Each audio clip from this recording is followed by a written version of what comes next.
Let's bring into the conversation author and MSNBC political analyst, our friend Anand Giridharadas. His new book is titled The Persuaders: At the Front Lines of the Fights for Hearts, Minds, and Democracy. Anand's latest piece for the New York Times is titled, "This Week, Billionaires Made a Strong Case for Abolishing Themselves." Anand, you write this in part, quote, "Elon Musk is running Twitter into the ground with much of the company's staff fired or quitting, outages spiking, and everyone on my timeline hurrying to tell the app the things they have been meaning to say before it departs." Jeff Bezos, the founder of Amazon, made a big splash when CNN released an interview in which he announced he was giving the great bulk of his more than $120 billion fortune away. Just minutes after his philanthropy announcement on CNN, news broke Amazon would be laying off thousands of workers. Then, of course, there was Sam Bankman-Fried, the disgraced crypto kingpin whose spectacular downfall, along with that of FTX, the company he founded, caused $32 billion to disappear, much of it belonging to hundreds of thousands of regular people. Finally, of course, this week there was Donald Trump. On Tuesday night, he addressed a crowded room at Mar-a-Lago and, as expected, announced he was going to run for president again. So, Anand, I'll let you flesh out the case a little bit here. That's sort of the top line. But we can start with Elon Musk and what he's doing at Twitter. It appears to be a game to him, but letting Donald Trump back in the room. Kanye was posting again yesterday as well. What does it all add up to?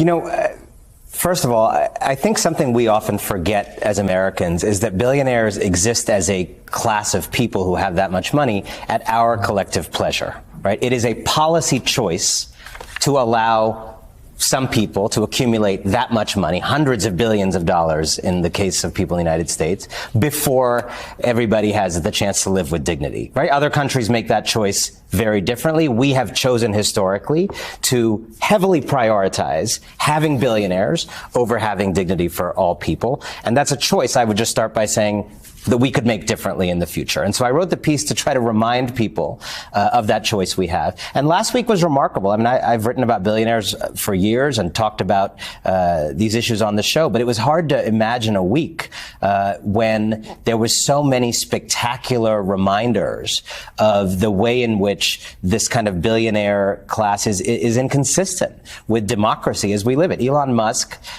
is a sort of adolescent in his 50s. Everybody can see that. I don't think anybody would say Elon Musk is a normal 51-year-old man who has bought this platform that he himself calls the global town square, certainly functions, has that kind of social importance.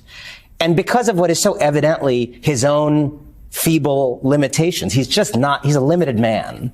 His limitations become all of our problem. They ramify into all of our lives. They start to, unleash anti-Semitism because he wants Kanye back on the platform. And Kanye announces shalom when he comes back after his big, anti-Semitism benders in recent years. He brings back Donald Trump, who's kind of unleashed the white nationalist demons in this country, on that platform and off in ways that are obviously have caused us to come to the brink of losing our democracy. Elon Musk's big idea is let's bring him back. He's gutted the company. Photos of him from the company at a so-called code meeting show that there's basically like no women left working around him. It's just a big sausage fest in there working, in the team that he has remaining around him.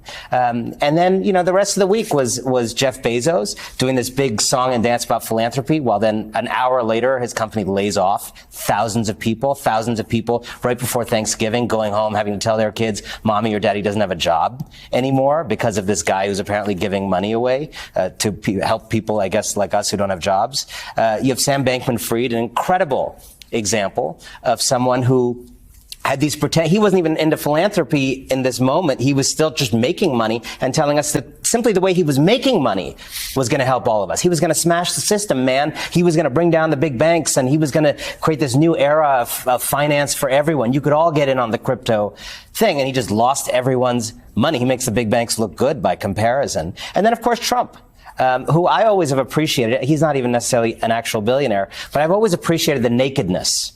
Unlike some of these other guys, he doesn't do a very good job of pretending that he's for the public benefit. He certainly ran on a campaign of smashing the system in 2016, but he is very nakedly revealing what I think is true of this group in general, which is that their existence as billionaires is sort of antithetical to our flourishing as a democracy.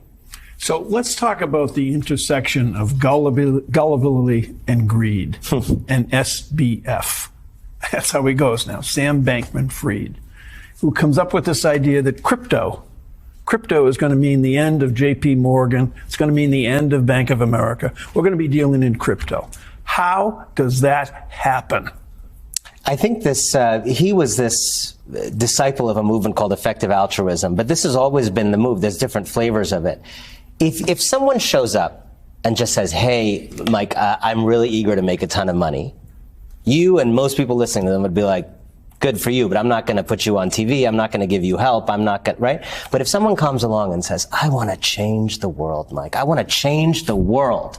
I want to bring down these powerful institutions. I want to empower the little guy to get in on the big gold rush of our time, right? That kind of post. We in America in particular are suckers for this kind of thing. And so people have figured out that although the business interest is what is real in their mind, what they front load is this phony altruism. They front load, I'm making all this money. He called it earn to give, part of this effective altruist movement. I'm going to earn all this money to be able to give it away. I'm going to smash the system, right? It's what Trump did with his pseudo-populism. It's what all of these guys do. And I think we need to, talking about the persuaders, like my focus is not on persuading billionaires to be different. It's persuading you watching this and all of us to think about our power to have a world in which we first worry about regulating these companies properly, taxing these billionaires properly, doing antitrust properly so we don't have one store, one news site, one everything. And we can do that. That is within our power. We've done it before in prior eras of American history when we realized the robber barons were robber barons. And I think it's time we do it again.